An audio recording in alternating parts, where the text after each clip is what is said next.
Hello, and welcome back, and I hope that you're finding that this year's E3 conference to be absolutely extraordinary, and thank you. And again, I want to thank Madison Holland, our E3 committee, as well as our volunteers, because they are the ones who help make this an absolutely extraordinary conference. And I'm certainly hoping that you found some kernels of wisdom and some nuggets of inspiration today, and that when you leave today, you take those kernels of wisdom and nuggets of inspiration with you. You know, we always like to end our conferences by coming back together as a community. And the reason we like to do that is there is an incredible power and sense of belonging when it comes to community that reminds us all of our inner strength, and gives us the courage and the resilience that resides within us all. So thank you all for joining us for today's closing session and being able to feel the energy that has been generated throughout this conference. Our closing presenter today, Rich Clifford, delivers a powerful message of courage and resilience. Rich's documentary, The Astronaut's Secret, will uncover how Rich and NASA kept his Parkinson's disease a secret for 17 years and will explore the impact of the end of the Shuttle Program on Rich's life. You know, Rich inspires others with his positive message that the sky is the limit as to what can be accomplished with the right attitude and determination. So please join me in welcoming Rich Clifford.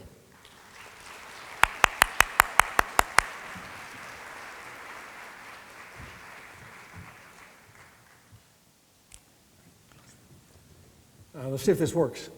Y'all can hear me, I guess. It's my pleasure to be here. I've enjoyed this conference. I've learned a lot here, and I've enjoyed meeting all the people. It's great.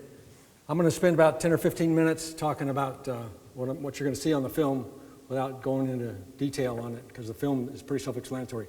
The film was made by a producer named Zach Jankovic, who's the son of my neurologist, Joe Jankovic. And my neurologist bugged me for 3 years to get a documentary film made of me. I said, what story am I going to tell? He says, well, you've got a good story, let us do it for you. And I just kept pushing him off. And he said, you know, my son is a filmmaker. He can do this for you. I said, well, you've made it easy for me, so I'll do it. And but it's a pretty good film. It documents my life with Parkinson's and my family. My wife's here. But what it does is it shows that I got selected as an astronaut in 1990. I flew my first mission in December 92. That was pretty fast. And then I flew a second mission in April of 94. And after that flight, I was getting my flight physical with the flight surgeons. They said, everything looks fine. You got any questions? And I said, yeah, I want somebody to look at my right shoulder because my racquetball game is playing poorly right now. And they said, well, does it hurt? I said, no, it doesn't hurt. He said, walk down the hall for me. Walk down the hall and you see my arm just hangs there. He said, you got Parkinson's disease, but we have to go see Joe Jankovic to see if it's not something worse. I said, well, okay, what's worse out there? And but anyway, they took me to Dr. Jankovic. He looked at me for 5 minutes and said, you have Parkinson's disease, but I have to prove it to NASA that it's not something worse. So they put me through poked and probed every hole in my body and took brain scans and CAT scans and said, you don't have anything else, so you got Parkinson's. And that, I thought I was finished. Went back to NASA with a diagnosis, and he said, what do you want to do? I asked him, is it my choice? He said, well, yeah, we base our decisions on performance, and the medical community tells us whether you're fit to fly or not. The flight surgeon said I'm fit to fly, so they assigned me to a third mission. And on that mission, I went out and did a spacewalk on the space station Mir. And you're going to see some of that, some great highlights in the movie. There's a lot of space stuff in this movie, and I enjoy this film. We'll get it started now. You'll see on this a walkout of this crew from the space shuttle, the crew quarters at the Kennedy Launch Center, and we're getting onto a van to take us out to the pad and suit us up. We wear those orange pumpkin suits, I call them. That suit is designed to protect you should you have to bail out in the North Atlantic Ocean in the middle of winter. So it keeps heat in. It's like a rubber garment, got Kevlar fibers on it, and big brackets to attach yourself to the seat. But you'll notice in there when I'm walking out that just look at my right arm swing, because it's pretty apparent. And that's how they diagnosed me.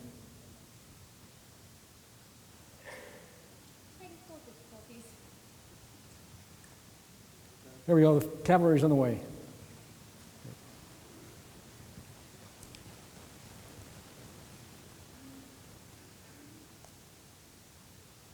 What you're going to see is a 28-minute version of this movie. There's a 55-minute version, full length, that has more detail, but the content is essentially the same. And if you like it, you can see it again on the website www.theastronautsecret.com. That's the filmmaker's website, and he got all the details on there.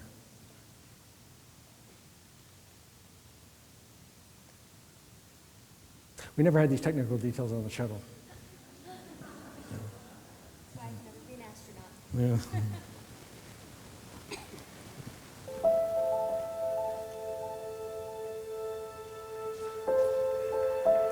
And at the end of this, I'll open it up for questions.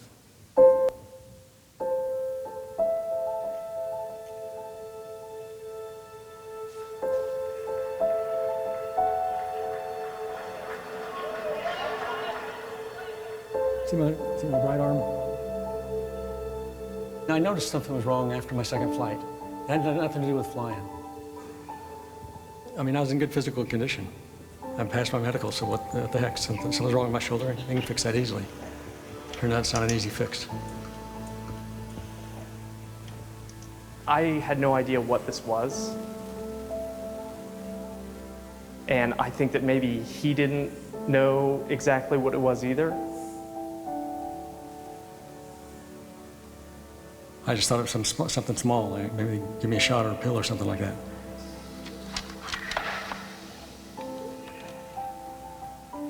I never told anyone. Certainly none of my friends could know about it. I thought of my dad as being invincible, and I wanted other people to think of him as that way also. 4, 3, 2, 1. Keeping it a secret was my way of coping with it, I guess.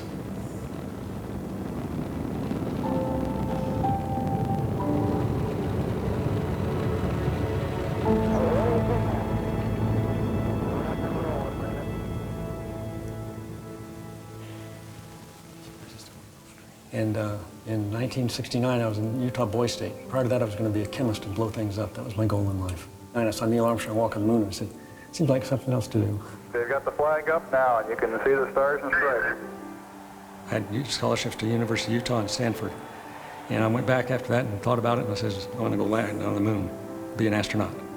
Talked to my counselors at high school. They convinced me that if I wanted to be an astronaut, which they said, no reason you can't be, your best chance of doing that is if you go to a military academy.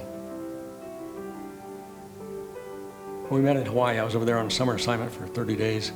Nancy and I met, and I convinced her that our first date was going to be a flight around the island. I was scared to death. He said, "You're just different." And I said, "No, I'm Southern." I had an assignment in Germany for 3 years. We had our first son over there, the light of my life. 6, 5, 4. We've gone for main engine start. It's 2 o'clock.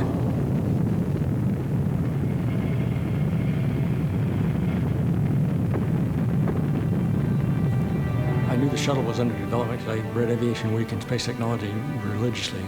And on the front cover of the magazine was the first flight of John Young and Bob Crippen. And he said, "I'd like to fly that."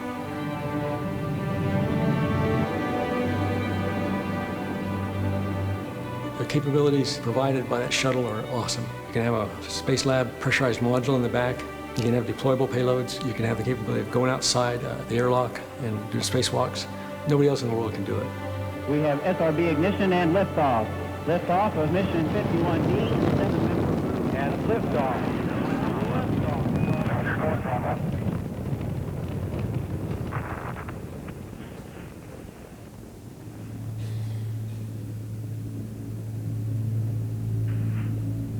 I was doing a test flight at the time. Came back down and landed. They told me to give my home a call. Nancy had called. Said she saw it blow up. Flight controllers here looking very carefully at the situation.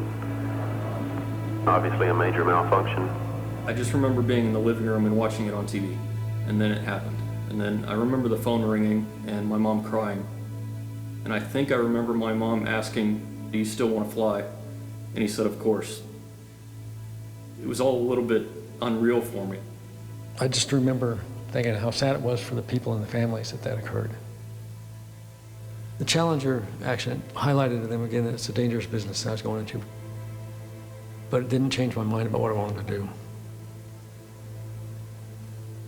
They decided to have another astronaut selection in 1987, 5,000 applicants each time, and they whittled it down to interviewing 20 people for every position they're going to have. A very tight selection process, and you never know how you're doing.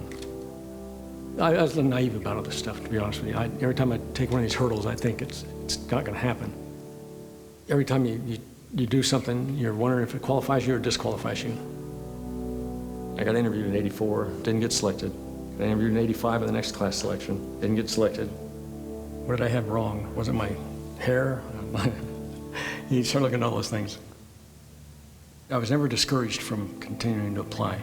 Each time I got a little bit better, I think. Every time they called me and said I wasn't selected, they said, "Don't give up, you're right on the edge." By the time I did my fourth interview in 1990, they knew me pretty well. I wasn't a shoo-in, but I thought I had a good chance of making it. 23 new faces arrived at JSC today to begin training for the prestigious job of astronaut. They are the cream of the crop in their fields. 2,000 applicants wanted to be in their shoes. The astronaut class of 1990 has a long list of impressive credentials, but for them, today is now the first day of school. When you look at the qualifications of the other folks who got selected, I think I was lucky to be in that group. Everybody had their own separate skills. Come from all different backgrounds. It's not a bunch of clones. We're not all the same. These rookies will be called astronaut candidates for a year, and after that training period, they will become full astronauts, eligible to be scheduled for a future shuttle mission. I got called in the office to go see Mr. Putty, who was the Flight Operations Director. "Got a mission for you. You want to accept it?" And I said, yes. And he said, "I haven't told you what it is yet." I said, "I don't matter. I'm ready." And I was assigned to SCS-53, which is an all-military crew doing a DOD launch. 11, 10, 9, 8, 7. We have a go for main engine start. 4, 3, 2, 1, 0, and liftoff. Liftoff.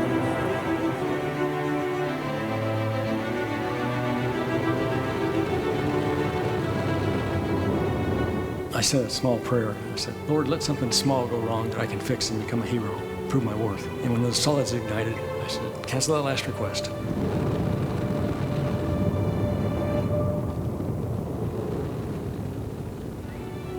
Three months after my landing, they called me into the office and said, "We've got another mission for you." I go, "This soon?" Totally different mission operation. 0 and liftoff of the Space Shuttle Endeavour, observing the changes of planet Earth. It was a space radar lab, the first flight of that. And we imaged the surface of the Earth over specific locations with a digital radar. Everyone wants to spend as much time looking out the window as possible. On STS-59, our job was to look out the window.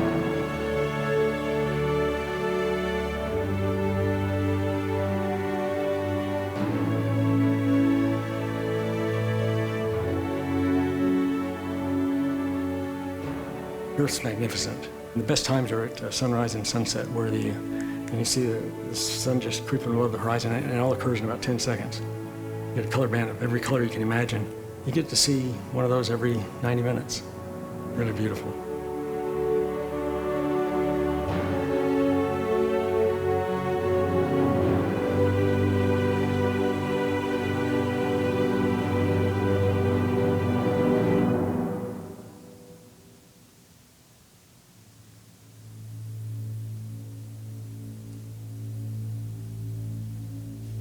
Now, I noticed something was wrong after my second flight.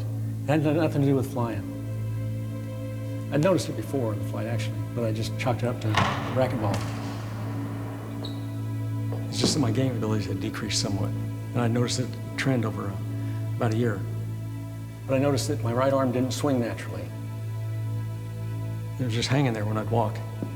I thought I'd hurt my shoulder in the racquetball game.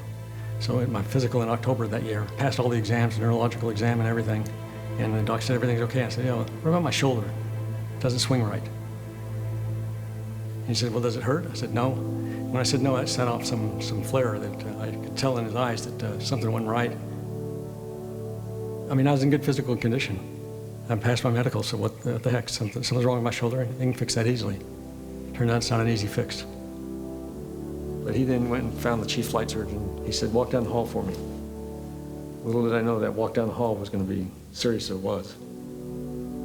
Walked down the hall and he didn't see it swinging. So he said, well, now we're going to go downtown to a neurologist and see what's wrong with you. I said, what's wrong with me? I told him my shoulder.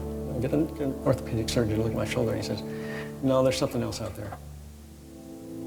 They told me there's something neurologically wrong, but they couldn't be sure of it. So I felt confident that whatever it was, they could fix. I'd never been sick. It kind of hit me as a shock when I had to go see a neurologist. For that first trip to see Dr. Jankovic, I wasn't worried about ending my space flight. I just thought it was something small, like maybe give me a shot or a pill or something like that. Well, the initial exam was the standard exam for neurology. You do tap, tap, tap, tap, tap, tap, finger to nose. And he'd move his hand and I'd touch that and touch my nose. We talked about different reasons why he might complain of shoulder pain, why he might have a little bit of tremor. He at that time also complained of smaller handwriting. And I suggested that one of the reasons could be the possibility of Parkinson's disease, but I want to be 100% sure. So I went through about 6 months of diagnostics where they had to rule out everything else that could be. I was comforted when he said, well, I'll have to prove it with all these other tests. So I was holding out hope that it wasn't Parkinson's. So I went through lumbar punctures, CAT scans, MRIs. We set up another appointment, at which time I finally revealed the diagnosis to him. When he said I had Parkinson's disease, it meant nothing to me. And then what is that? What does that mean? He took the time to tell me that Parkinson's was a movement disorder and it was incurable. I had no real idea that anything serious was going to come out of the appointment. We were all called down into the living room as a family, and we were going to have a family meeting. And this was the moment where I knew that something serious might be happening. Got home that day and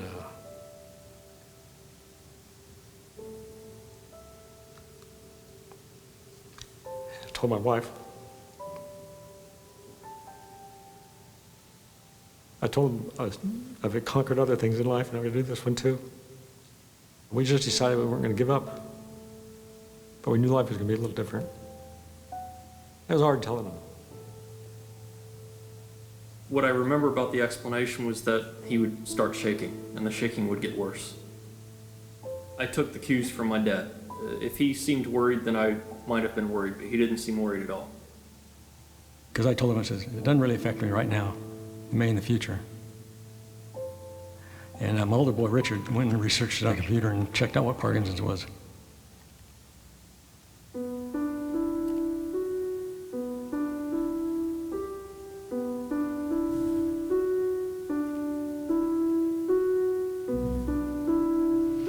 Parkinson's disease is a neurodegenerative disease that causes loss of dopamine-producing nerve cells in the brain.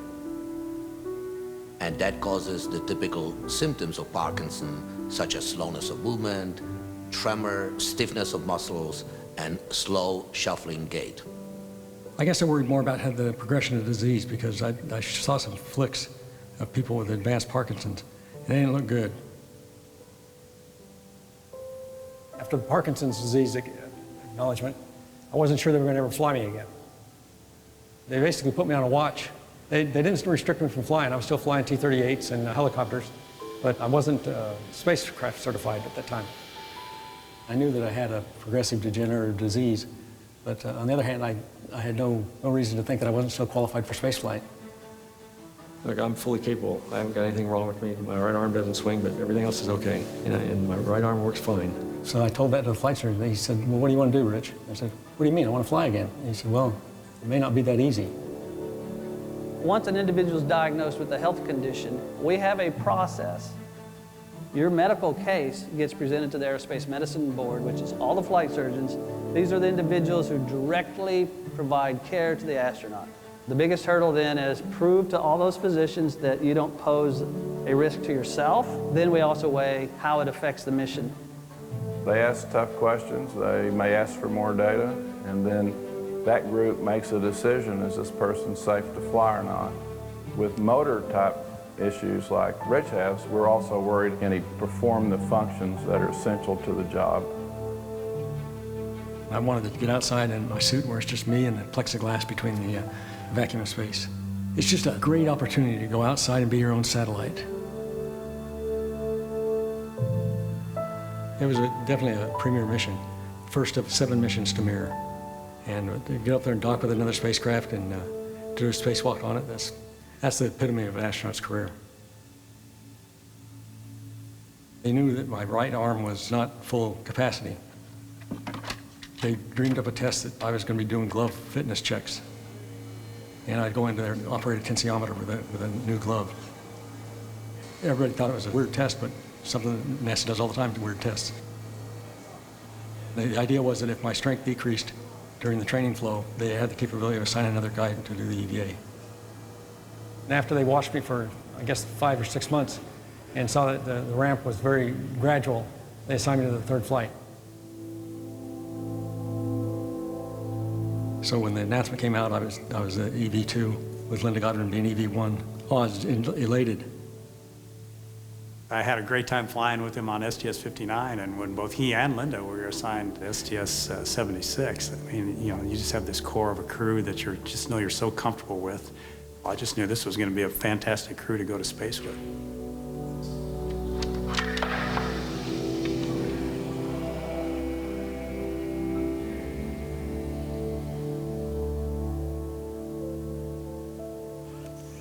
What I was worried about most was that if it got out in the public that I had Parkinson's. What I didn't want to do is I didn't want to have them and myself answer those difficult questions at a press conference. That would be the focus of the press conference. Why are you flying with Parkinson's disease? When the press conference should be focused on what's the mission doing and how you're going to do it. I definitely knew that the diagnosis needed to be a secret. They asked us not to tell anybody for about 3 years. They didn't want any media coverage. But Rich didn't want to tell anybody anyway. Keeping it a secret was my way of coping with it, I guess. I never told anyone. Certainly none of my friends could know about it, but I certainly remember having moments where the disease came up and I was in class and I just knew I need to stay quiet. I didn't release the information other than people that I wanted to tell. And I felt obligated to tell the commander, although he didn't really need to know. And I was going to tell the rest of my crewmates, but he said I didn't need to tell them. So I said, okay, fine. Make their life easier. They don't have to talk about it. It was not an issue. It didn't need to be discussed, in my view. That was strictly Rich's call. I certainly wasn't going to encourage him to talk about it because I didn't think he needed to.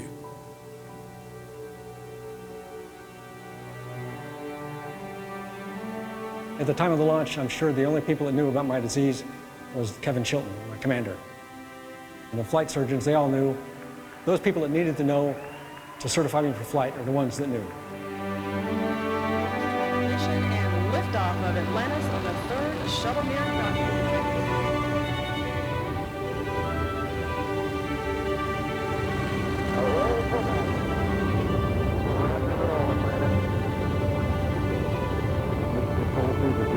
Facing Atlantis on the proper heading. Pre-good engine.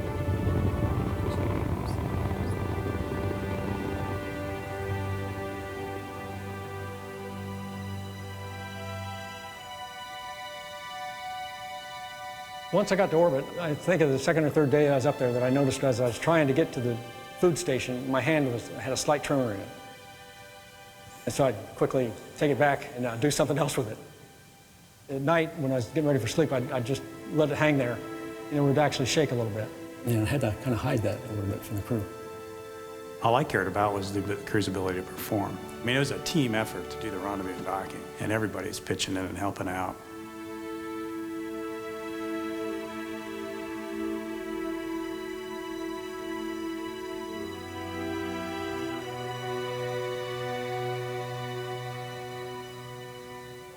Russians opened their side of the hatch. We followed our hatch after theirs, and there were just two beaming faces just looking at you with a big grin on their face. To go into somebody else's spacecraft on orbit is a phenomenal experience. Mir had been up there for 6 years, I think, by the time we got there. They had no way of taking broken components back, so if they break something, they just have to stack it on the walls. Bungee cords everywhere, and then the walls had narrowed down from about 8 feet diameter down to around 4 feet in diameter. The way they operate is different, their combinations are different. But one thing's not different, and that's the desire to do everything right.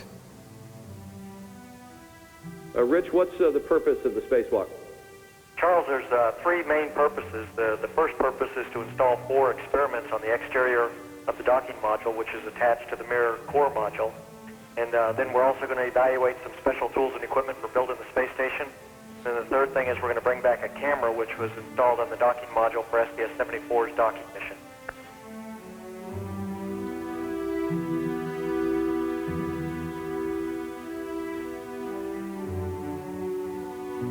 And Rich, it just looks spectacular out there doing a spacewalk on the Atlantis Mir Space Complex. Absolutely beautiful. Thanks, Dave. We're having a good time. It's a really slow thing to watch. It's like watching paint dry. So the thrill kind of gets strung out over a long period of time. I was just full of pride for what he was doing. I'd been out there about 2 hours before I recognized there was an Earth below us, because you get so focused on doing the mission on a tight timeline that I was clearing a path for Linda Godwin to go climb up on the docking module to install her experiment package. And a call came from the inside cabin. Ron Sega said, "Rich, turn your body to the left." When I turned my body to the left, I saw a frame between the solar ray of the mirror and the nose of the shuttle was the Earth's horizon at a sunrise. I don't know how long I looked at it, but it was beautiful. The next call came, "Get back to work."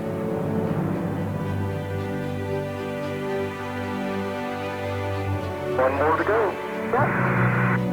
Doing great, doing great.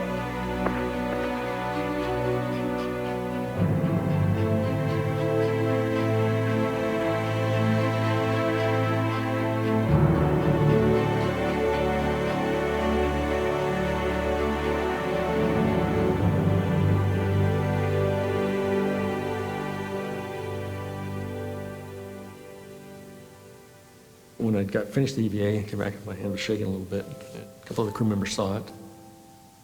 So I'm not nervous, I just got a nervous condition.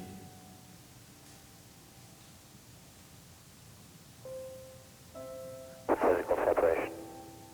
Copy, physical separation.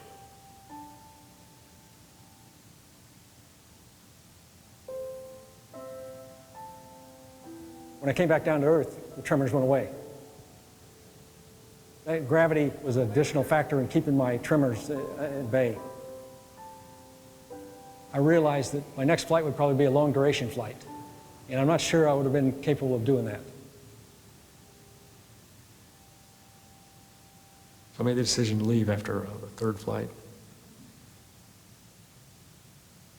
My boys were getting ready for college, and it was time to think about their lives as opposed to mine. I had 3 flights in 3 years, and it's more than anybody can ask for. I hit the shuttle program at its peak. I haven't been shortchanged, that's for sure. So I felt pretty lucky. I just moved on to a different phase of life.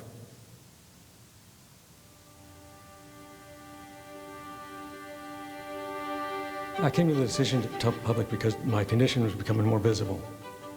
Instead of people wondering what was going on, I just came public with it. It was a relief that it went public. Felt a lot better about it, started talking about it more. And now I feel like I'm helping other people with Parkinson's. A retired NASA astronaut is sharing a secret tonight, one he's kept for more than 15 years. My experiences and the fact that I flew with Parkinson's disease means a lot to the folks out there that have Parkinson's. Life doesn't end because you've got some disease. And I think that's the story there, is that I'm still fully functional. And I do give a lot of speeches now about Parkinson's. Life after Parkinson's diagnosis is not all that bad. There's always an answer around the corner. You just got to search for it. I look for solutions. That's the engineer in me. There's got to be some solution to this problem. Why can't they find it? You don't have to change the way you do things. You don't have to change the way you live. Don't give up your life just because you have Parkinson's disease. I think going public about his Parkinson's disease helps Rich so much. I can see that he's really come out. I hope my dad goes on tour. I would hope that he would become the rock star of Parkinson's. My life goes on. And I'm hoping that one day they'll find a cure. But to find a cure, they have to find a cause first, and they still don't know the cause. I got diagnosed at, I was 42 years old, and 18 years later, I'm still fully functional. I think getting diagnosed as early as I did was beneficial to my long-term health. And I really believe that's critical.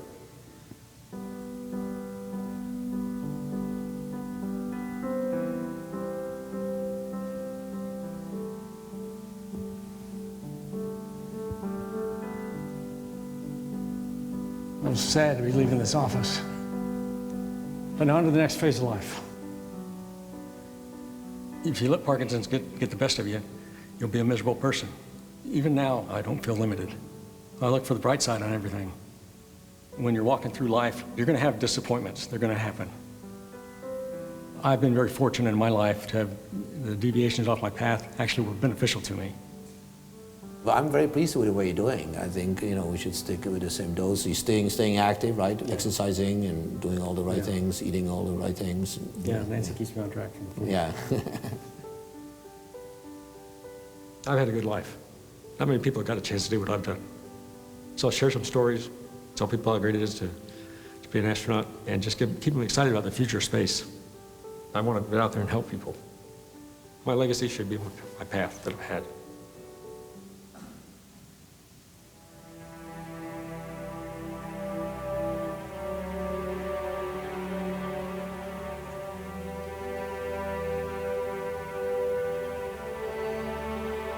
The shuttle's always going to be a reflection of what a great nation can do when it dares to be bold and commits to follow through.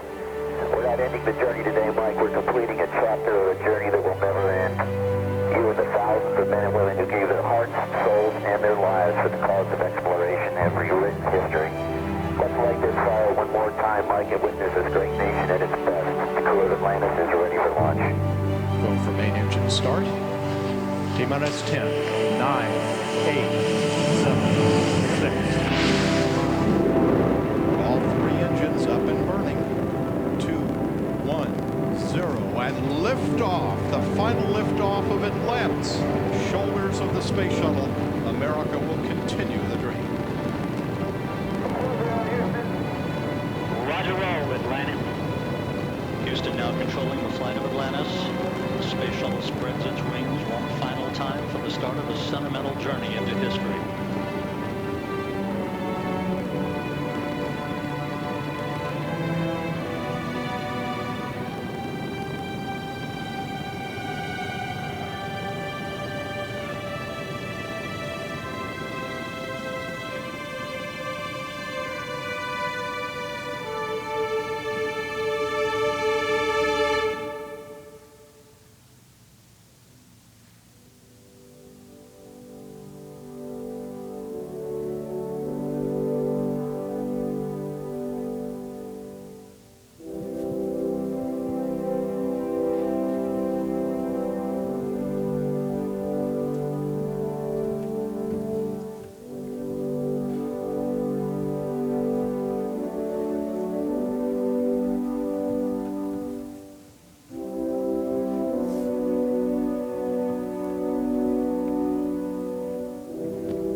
Got to go through all the credits.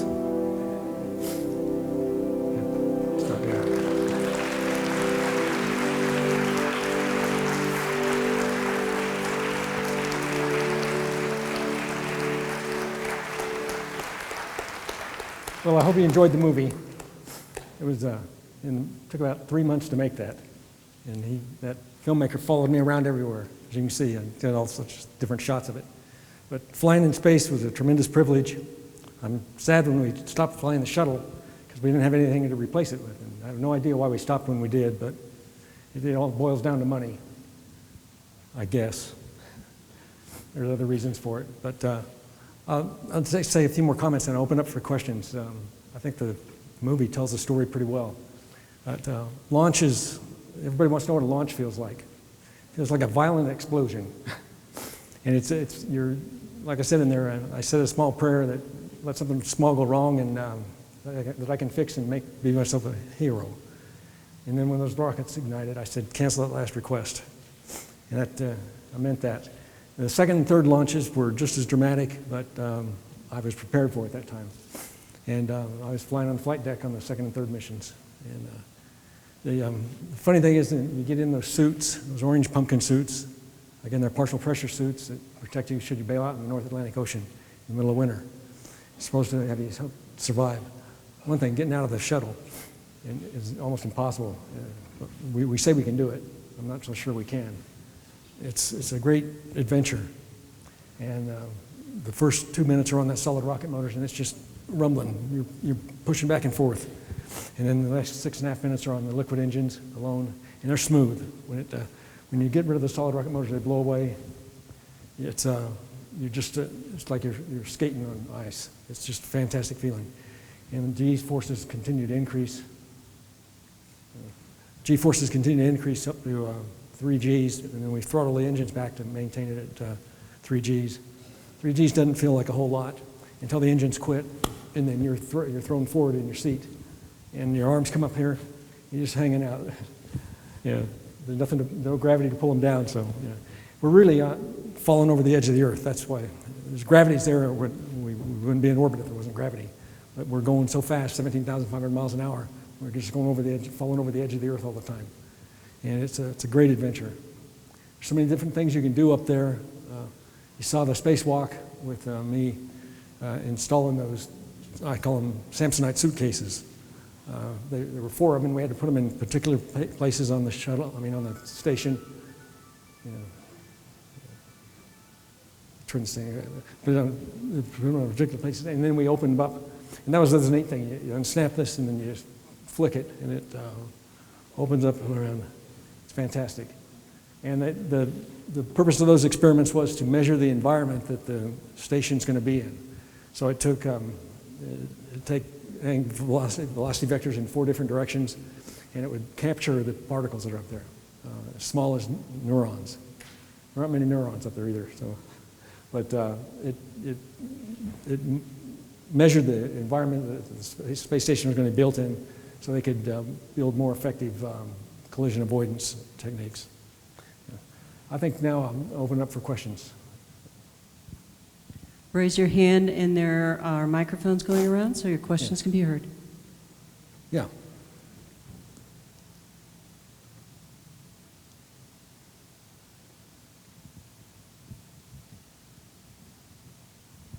Yes, you said being out of the gravity situation, it gave you more shaking?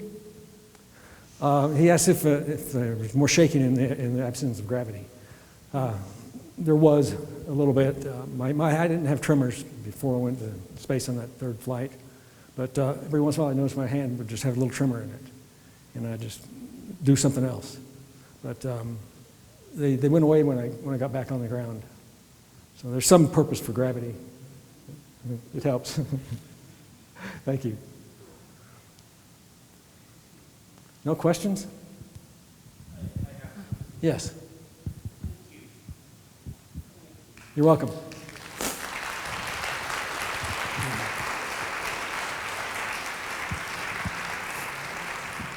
Yes, back here.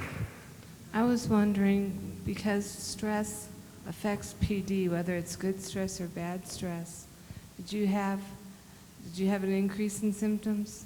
I think it's kind of what Paul just asked you. Yeah. Did you have symptoms like on takeoff? No, I didn't. And again, you're so concentrated on what's going on that I probably would have noticed if something was strange. I didn't have, my symptoms were so slight when I got diagnosed and flew. In fact, the only thing I really noticed was my right arm just didn't work the right way. And the stress, I don't put any stress on myself in the space flights because we practice them so much, and I've done all the techniques. And there's only one thing I feared in space flight, and that was screwing up in front of live TV. Because you can't fix that. They got bloopers on you forever. Great, thank you. Right here. Yes, the one thing I feared in spaceflight was goofing up in front of the live television.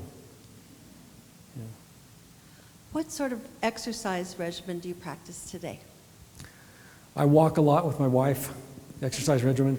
I used to do the big. I've stopped. I got lazy on it, and I'm probably going to start it up again. That's good exercise. And I still stay active in other facets, but walking's my principal exercise. Thank you. Yeah, I was just wondering, how difficult or stressful was it to hide it for 15 or 17 years? That's a good question. It got a little annoying trying to hide it, just around the 15-year point, because then I started having some tremors. And you could see my movements were slower. But nobody ever said anything to me. And it was just the time to come open with it. I didn't want to, when I left NASA, I left there because of, I figured my next flight was going to be a long duration flight, and I didn't think I wanted to do that. I prefer the out and backs. Get up there, go do a job, come back home, and get ready for another one. I didn't want to stay on the space station for 6 months because I frankly didn't know there'd be that much to do up there.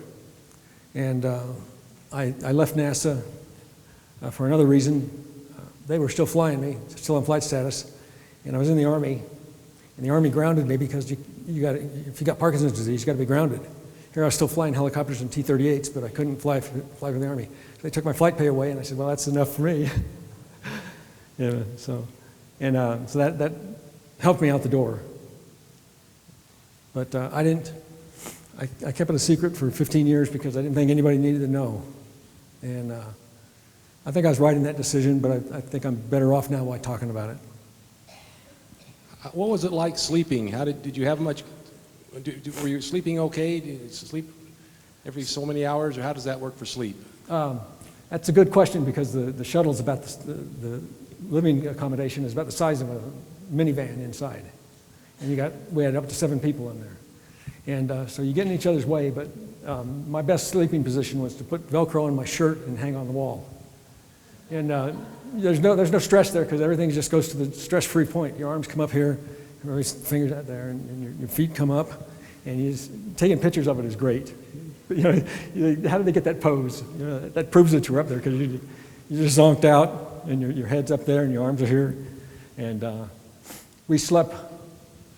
I did 2 shift operations on my second mission, and so sleeping was, we kept the mid-deck quiet so that people sleeping could get some sleep. It is noisy up there. There's instruments running all the time. But on single shift flights, everybody'd go to bed at the same time. We figured that the shuttle can run itself. If not, then ground control will wake us up. But it was, you sleep in these little boxes which give you light and sound protection. But it's like sleeping in a coffin, I think. It doesn't rest me very well. But you sleep so restfully. You really can. The only thing that keeps you awake is your desire to look out the window. And because the free time that you have is when you're sleeping. And so we'd have a watch. If somebody was going to stay up there, if they see the Earth, they see brown spots on the Earth, they say, dirt alert. So everybody flies up to the window and checks it out. Because in space, the Earth is beautiful down here, but it's a lot of blue, white, and brown every now and then. We think we're flying over the oceans, and we go around the Earth every 90 minutes, and the Earth's inclined, we're orbiting in a circle, but the Earth's inclined 22.5 degrees on its rotation axis around the orbital axis. And so our ground trace over the ground, it looks like a sine wave. One sine wave is 1 revolution. And what we look like on the ground is just a line. And that straight line is the inclination of the orbit, which is, the best launch is due east. And because at due east, you got the Earth's rotation helping you, give you a velocity increment to orbit. And so you launch at due east. If you just go due east off the pad, you're at 28.5 degrees north inclination, north latitude. And then when you reach 28.5 degrees south latitude, you've completed an orbit. And it looks like a bunch of sine waves across the Earth. It's neat. Yeah. Did you have any non-motor symptoms that you became aware of, or did you see them in retrospect? Did I have any non-motor symptoms that I became aware of? Not initially. It took me about 7 or 8 years before I noticed something else. The question that came up in the exercise class was pretty good today. It said, how was that? I noticed my there's an inability to walk right, and I did the shuffling steps, and that was about it. But non-motor symptoms, I have overactive bladder, and that's a pain right there, because you just gotta go to the bathroom all the time. And I don't know what I was talking about on the orbit. Was I lost my sense of smell up there. And it's attributed to Parkinson's disease instead of what I was originally attributed to. The odors were so bad up there that I just shut down automatically and stopped smelling. But you can't smell, you can't taste your food. So I had a bunch of picante sauce on put salsa on everything I ate to open up the sinuses. But it turns out that it wasn't the orbiter smells. It was my smell has not gone away from non-motor symptoms. Interesting. What causes the odor up there? We had 5 guys in those orange pumpkin suits, rubber garments, and you've been in that suit for 3 hours by the time before you even get in the shuttle. They load you in the shuttle, the seats are up above you, and have 2 gorillas throw you up on the seat, and then they strap you in, and you're just sitting on a chair in the middle of nowhere, and you got a bunch of lockers in front of your face, and you just say, I hope they stay there when we launch this thing. But you get the guys out of the suit. My job on the first mission was to get everybody out of their suits after we got to orbit. And the rubber suits, you unzip it in the back, and then you break the seal. Whoa! Oh, it was bad. Most of them had used both ends of their diaper, and it was terrible. So I just stopped smelling after that. Yes? Did they have you on any Parkinson's medications while you were on these missions? No, the only medication they gave me was Eldepril, a neuroprotective drug. And it had, Dr. Jankovic said it will protect the remaining dopamine-producing cells I have. And I don't know if it worked, but I think it delayed the onset. I went on Cinemat about, I think 7 years ago. I didn't have to use it until then.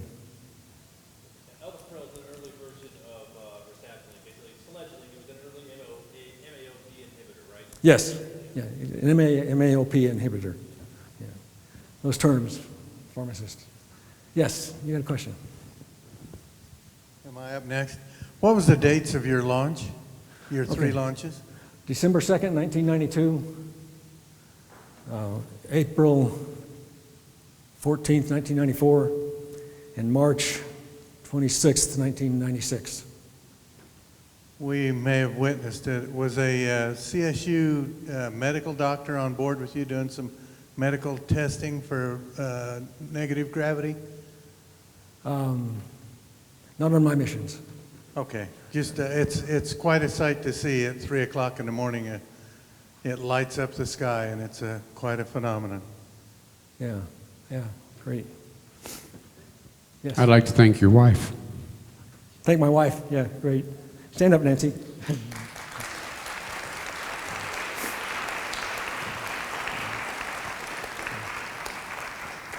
I did fly with a CSU professor, Ron Sega. And he's, yes.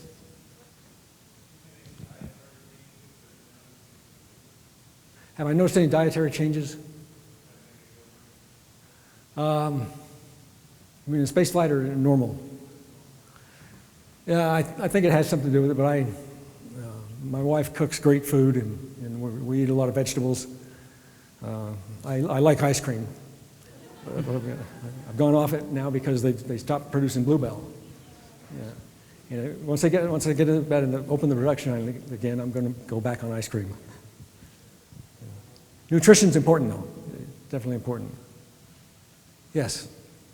Yeah, it's always a small step for Parkinson's people. They always walk in small steps, but it has been a giant leap for you in the space. Thank you. I'm using Neil Armstrong's space, a small step and a giant leap. So congratulations on this. Thank you. Appreciate that. Yeah, over the years I've heard that there's been a lot of airplane pilots and not developed Parkinson's disease. Do you think that had anything to do with your Parkinson's coming on? No. Jet fuels and that? I'm sorry, I didn't understand. Being an airplane pilot, Yeah. there seems to be an increased incidence. Do you think that played anything in your Parkinson's? No, I don't. He's wondering if my flying abilities had anything to do with my Parkinson's. I don't think so. I was a pretty good pilot. Yes, yes. Did you get a negative reaction from anybody after you told them that's your secret? Did I get a negative reaction after I told my secret? No. In fact, everybody supported me.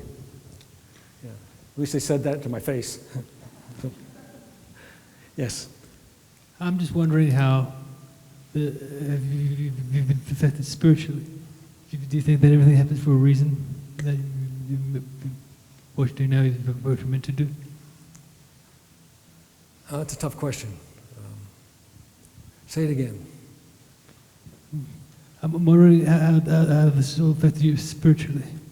Do you think that everything happens for a reason? Do you think that maybe you're meant to be doing what you do now? Yeah, I think that's true. Am I meant to be doing what I'm doing? Is that what you're asking? Do you think that things happen for a reason?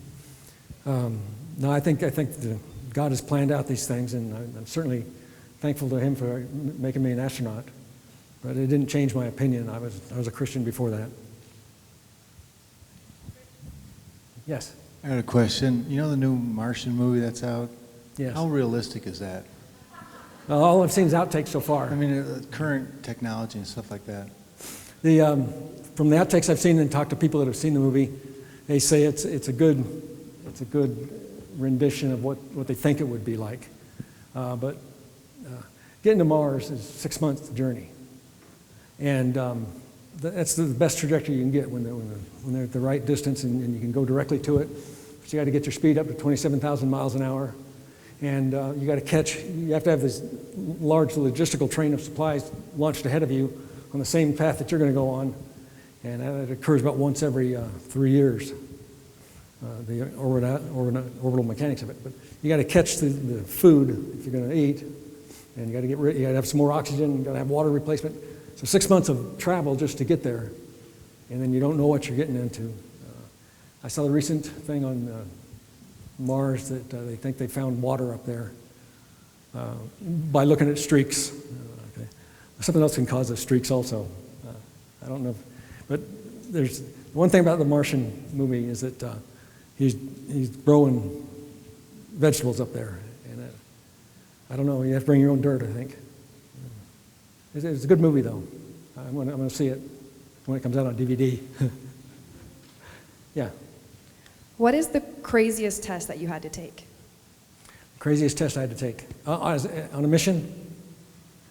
And it's something called space tissue loss on my first flight, and what they did is they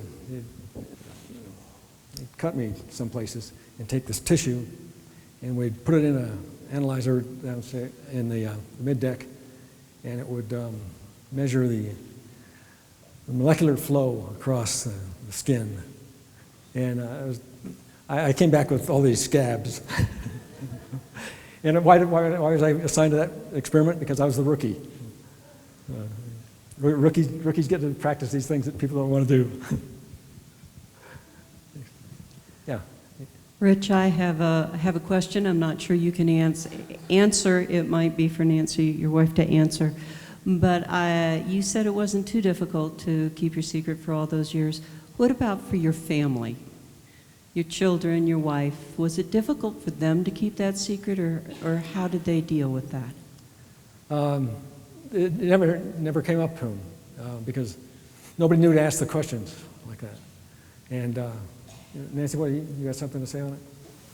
When Zach, the producer, said he wanted to make the film The Astronaut secret, I didn't like the idea because it wasn't a secret. It was just part of our life, just like it's part of your life every day.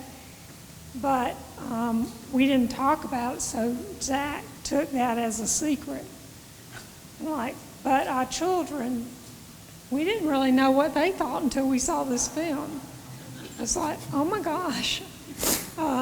Brandon, really the younger one, had experience being with friends or at school and not being able to talk about it.